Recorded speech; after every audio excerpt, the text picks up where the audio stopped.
Hello, this is a Pacesetter training video on how to use affix macros in general within Xactimate.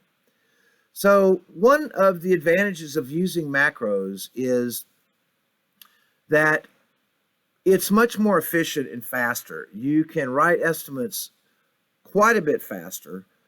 Also, your estimates will tend to be a little bit more accurate. You'll have less errors if you're using good macros that are set up for the carrier and you're using them properly. So you'll speed up your estimate writing, which is always important to us as adjusters, and you will write a better file, again, which is very important to us to send in a good product. So macros can be set up by you and saved randomly with your own notes. You can create your own macros at will. We can talk about that a little bit shortly. However, with affix, when you get your adjuster packets, when you come on board with us, we will send you a zip folder with all of the other information, but you'll have a separate zip folder for the X1 Pacesetter macros, and it's got 90 macros in it that we send out to all adjusters. I highly recommend that you use those. And you'll see the benefit of that as we keep going here in this training video. So here I have some of the macros. Again, once you get the macros from us, you will have to data transfer those into your Xactimate so that you can see them. If you don't know how to do that, there's another video that we have that will show you how to data transfer information into Xactimate. You'll need to watch that, but these are already in. Also, if you haven't watched the video on how to use the required roofing macros that Affix gave us, you'll need to look at that. And those macros are also listed here at the bottom. You'll see all these roofing macros for Affix. They start with the word Affix here. We have to use those macros when we're doing roof and slope replacements on 3 tabs and laminate roofs. If you look at the macros from Pacesetter you'll notice, and you look through this list of 90 macros, you'll see a lot of roof macros here. But these are split out by material, 50-year shake look asphalt. These are asphalt, but it's a shake look. Membrane, this would be TPO roofs, gravel and ballast roofs, modified bitumen, rolled roofing, metal tile, metal panel. Of course, you'll get into the normal 3 tabs and laminates. Keep in mind, you cannot use these roof macros that we send you when you're replacing roofs for Affix or slopes for Affix. You have to use those Affix roof macros only on 3 tabs and laminates. Any other type of roof material that you're replacing a roof or a slope, you can use these other macros provided by Pacesetter. You're okay to do that. So, let's talk about how you get to your macros. Once you get them loaded, and you open up your estimate, there's a couple of ways. Most common ways is look here by the search tab. You'll see the macros tab. You can go back and forth searching for items. Click on your macros tabs. This will show you all your macros. Or you can go into an empty room that you're going to start writing macros. Right click on a highlighted empty item, line item. Select other options and then retrieve macro. That will also bring up another screen that will show you your macros. Either one works. Whatever workflow is good for you, that's what you should be using. I personally just use the macros tab. So one thing I want to point out here shortly that you'll see is all these roofing macros here that we provide you will have a text note at the top of the macro. They'll start out with a text note that you'll need to edit that explain what's going on in the room that you're writing, the line items below the text note. Because Affix requires us to use on the exterior a trade-based type tree split out by trade or materials, as you see, roofing, gutters, siding, fascia, rather than an elevation-based tree. As you notice on the exterior, it doesn't have front elevation, right elevation, left elevation, where you would put all the damages of the different materials in that elevation in that room. Affix trees don't work that way. They're by trade. So if you drop in, let me go in and delete this out here. If you drop in, let's say, a gutter line item, GTR, oops, sorry.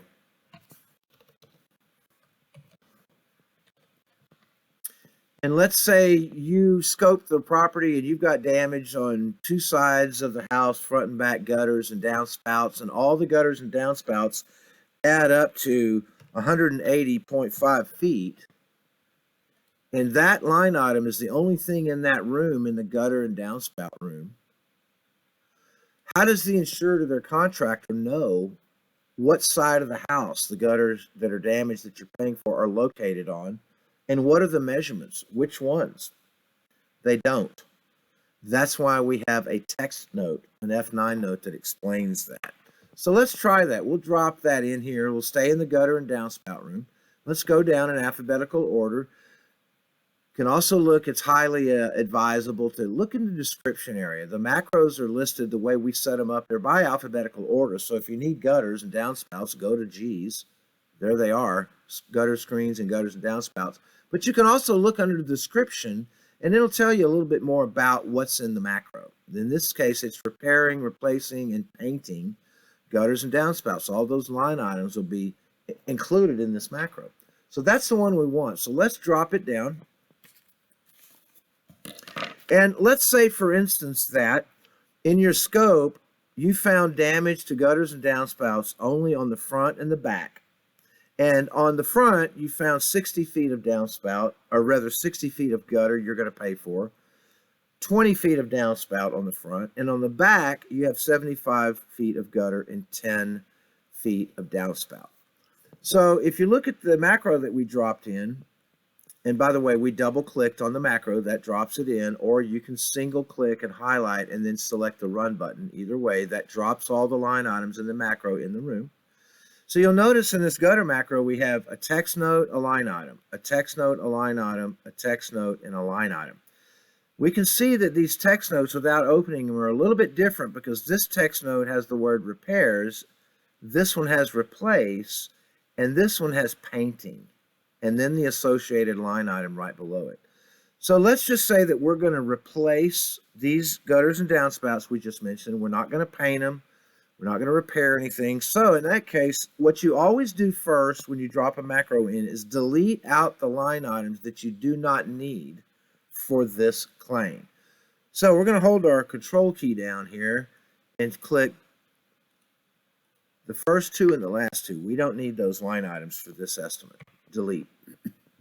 Now we're left with the single text note and the line item. All right. So in the line item, obviously, we're going to put in the total amount of gutter and downspout. That's what we're paying for. So let's add that up. On the front, 60 downspout, 60 down gutter rather, plus 20 downspout. On the back, we had 75 gutter and 10 downspout. 165 feet. Okay, let's put that in the line item. Let's depreciate it. We'll say it's 10 years old, age and condition. We're good to go. It's remove and replace. Okay, there's our line item. Now let's open the text note and look at this. The following line items account for replacing the gutters and downspouts listed below. This is where you're going to edit these notes. You have to open this text note in all these, and you have to edit them. Now, one caveat, the guidelines say that these text notes in all these different rooms, other than roofing, are optional. You do not have to even have a text note.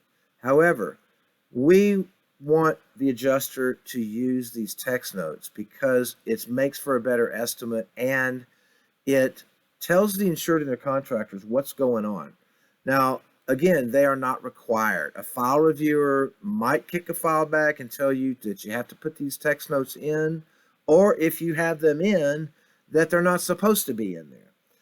Well, if they tell you that, you contact management, let us know. That is not correct. These text notes in the rooms other than roofing are optional. You don't have to use them again, but Pacesetter highly recommends that you use these. We would prefer that you use these. So let's edit this real quick, and it's not hard. What they want when you use them is just edit the text notes, clean them up, and briefly say what's going on, where it's located, and what the measurements are. So in this case, we don't have any gutter and downspout on the right and the left. It's only on the front and the back. So let's just completely delete those line items or those lines out. On the front, we had 60 feet of gutter, 20 feet of downspout, 10 feet of downspout on the back, and 75 feet of downspout, or rather gutter on the back. And there we're done. That's all you need to do. It's that easy. Edit the text note according to your loss of what you're fixing to pay for in this room, right below this text note. Take any of the zeros out, take any of the elevations out that don't have any damage, that don't pertain to the loss, and make a nice clean text note.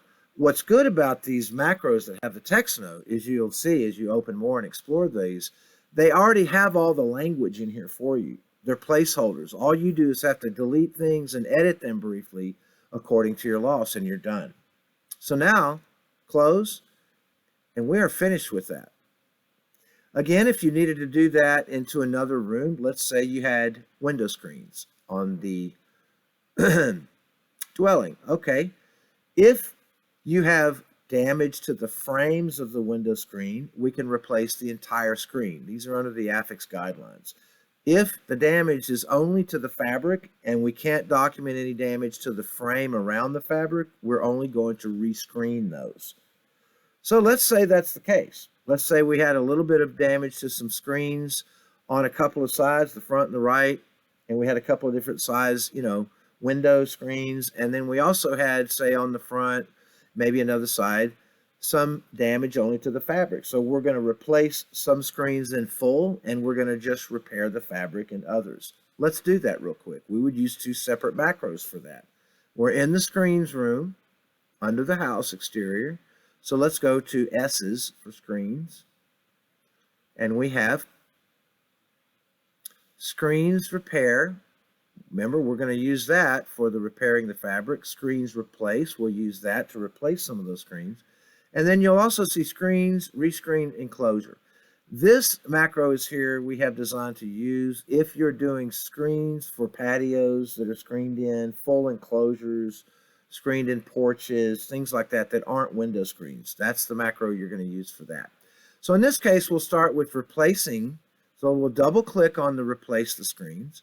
Again, remember the first thing to do is delete out the line items you don't need. So let's say that we have some on the front and the right, and some of the windows we're replacing are 8 square foot, some of them are 12 square foot. So we want to keep these 2 line items. We don't need these 3. So let's delete these. Now we're going to put the quantities. So how many 8 square foot do we have? Let's say we had a total of 2. And we'll say that, make it easy, we'll say those were on the right. And this line item we had also 2. 2 12-foot screens on the front we're replacing. Okay, great. So now we've got the amount of screens in. Again, put our depreciation in. We'll say they're 8 years old. Let's depreciate the other line item properly too. 8. Now we do our text note. You'll see that this is similar to the gutters. It has the elevations, and then it has the different options of sizes of screens. So we're going to tell them how many on each side. It's already there for you. The following line items account for replacing the screens below. Replacing. Remember, we have some repairing, maybe on different sides, but we're dealing with replacing screens. So we're only replacing some on the front and the right. So again, we don't need anything on the back and left. So let's just delete out this language. Go back to the front. We only had 2 of them on the front that were 12 feet. So that right there, this little line is the only one we need. So let's just delete all these other ones out. Remember, we want to clean this up. We had 2 of those, 2 12-footers. On the right, we had 2 8-footers. So we need this line item. So again, delete out this extraneous language we don't need. Put the correct number. And there's our text note. We are complete. So now we've got our replace screens done properly. We've got the correct amounts and the types and the square footages. We've got the depreciation in. We've edited our text note to tell the insured and the contractor what we're doing and where they're located and how many. Now let's do the repair. So now we're going to go to the next open line item and select the repair screens macro. Drop it in, same thing. We're just going to randomly pick something. Let's say in this case, we only had some repairing of screens on the back of the house. And the left side, there was no damage, let's say, to screens. Okay, so, and let's say the one in the back was a 12-footer again. We had a couple of those, 2 or 3 of those. So we need that one. So let's delete these other ones. There's our 10 to 16 square feet. Let's say we had 3 of these on the back that we need to rescreen. Okay, quantity of 3. 8 years old. We're done with the line item. Now let's go edit our text note.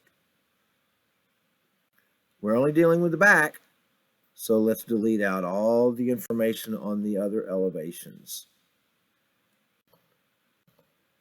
And we had 2 at 12 feet, so that's this line item we need, just like we did the other ones. Delete those, delete that text or that note, put the quantity of 2, and now we're done.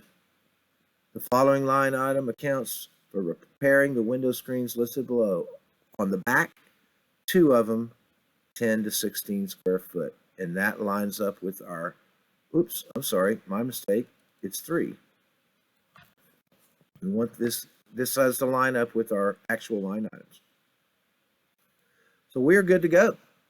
That's how you use macros. Before we leave, I'll show you couple quick things. You may want to do your own macros. So let's drop another large macro in here, for instance. We'll delete that. And let's say we're going into an interior room. Excuse me. In an interior room, for instance, you have to have either sketch or use the dimensioning tool. Again, there's other videos for training on using the dimensioning tool and sketch. But let's say we're going to go into a bedroom, and I'm going to real quick dimension this.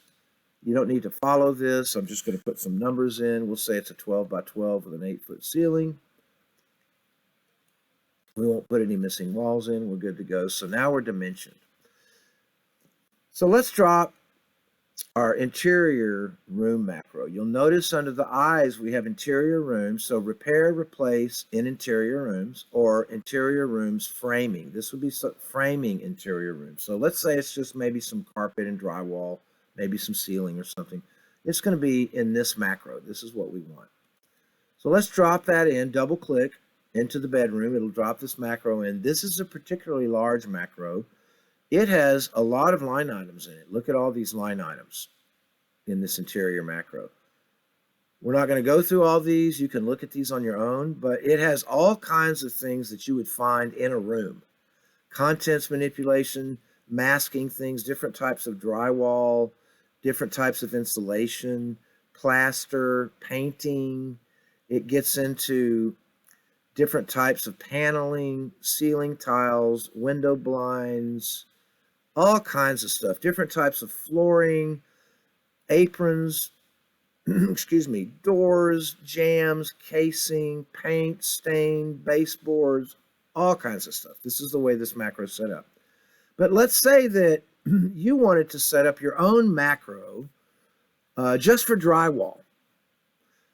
Well, here's how you could do this. You could drop this macro in, select the text node again, and select the line items that you think you might want just for macro. Well, a lot of times we need contents manipulation. Yes. Sometimes we're going to protect the floor and mask by linear foot. So you're going to start holding your control key down and clicking line items that you would normally potentially use. Not every time, but you would potentially use to do some kind of drywall. That may be blinds. You may need those if you're doing wall drywall. And we'll select different types of drywall. We'll select different types of insulation. You're going to need that. Applying antimicrobial, yes. Different types of texture. You'll notice most of the drywall and paint texture stuff is at the beginning of this estimate, or rather this macro. Sealing and painting. No plaster. We're not dealing with plaster on this. And again, you could go down and check. Maybe there's something else. But let's just say, for instance, that's what your macro is for drywall only. So you can select those copy, go into another empty room, any room in the tree, paste, and then as you'll notice, this little button pops up. Anytime you put 2 or more line items in a room, the Save Macro button is going to pop up. Or rather, I'm sorry, that would be global changes, but I think the Save Macro does too. But in any case, we've dropped this copy and paste set of line items in here, and you want to make a macro of this. So again, just highlight all the line items, select the Save Macro, give it a code, which will be the code list that we were looking at a minute ago, what you want to call it. You could call it interior drywall, for instance. You could give it a description, which we saw a minute ago, interior drywall repairs, whatever.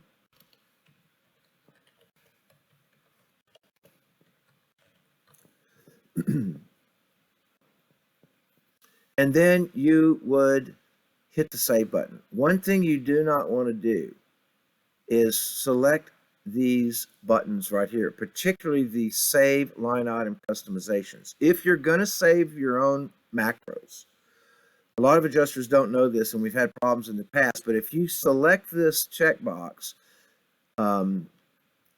it's going to save the pricing for those line items in the macro in each line item. So whatever database that you create a macro in, it's going to hold those and save and attach those prices in that macro if you check this box. So that later on, if you drop this macro in another estimate that you're writing down the road, 2 months, 3 months later, next year, and it has a different price database in it from where you're located in the country, that macro is going to overwrite the price database that you're using in your estimate. It's going to be wrong. You don't want it to do that. You want it to use whatever prices are already in the price database. You just want it to drop the line items in for the macro and use the pricing that's in the current estimate you're using for that price database. You don't want the macro to hold on to previous prices and then overwrite prices that you are working in now.